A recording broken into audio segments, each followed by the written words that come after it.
अस्सलाम वालेकुम नाज़रीन, आज मैं आपको कैरी की खट्टी मीठी चटनी बनाना बता रही हूँ। और इसके लिए हमें क्या चीज़ें चाहिए वो आप नोट कर लें। कि मैंने आधा किलो कैरी ली है और इनके छिलके उतार कर इनको काट लिया है।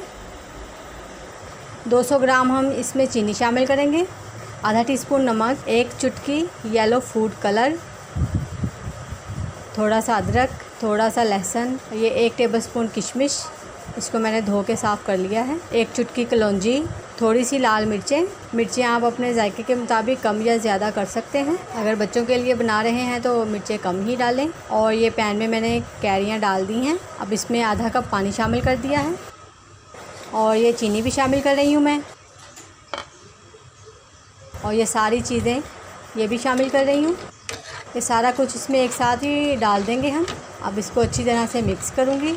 व्यूअर्स, जिन लोगों ने हमारे चैनल को सब्सक्राइब नहीं किया प्लीज़ वो हमारे चैनल को सब्सक्राइब करें और साथ में बेल आइकन के बटन को ज़रूर प्रेस करें ताकि हमारी हर आने वाली नई वीडियो का नोटिफिकेशन आपको मिल जाए। ये बिल्कुल फ्री है, इसके कोई चार्जेस नहीं हैं। और अगर वीडियो अच्छी लगे तो इसे लाइक ज़रूर किया करें और हमें कमेंट्स भी ज़रूर किया करें ताकि हमें पता चले कि आप लोगों को हमारी वीडियोज़ अच्छी लग रही हैं या नहीं। इसको मैंने अच्छी तरह से मिक्स कर लिया है। अब इसको कवर कर रही हूँ। थोड़ा सा ढक्कन हम साइड पे रखेंगे और इसको तकरीबन हम 15 मिनट के लिए पकाएंगे। इसको पकते हुए 15 मिनट हो गए हैं और इसका पानी भी सारा ड्राई हो गया है।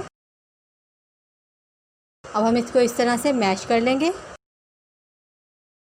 ये देखें, ये हमारी खट्टी मीठी कैरी की चटनी बिल्कुल तैयार है। ये बहुत मज़े की रेसिपी है, आप लोग ज़रूर ट्राई करें, आपको ये बहुत पसंद आएगी।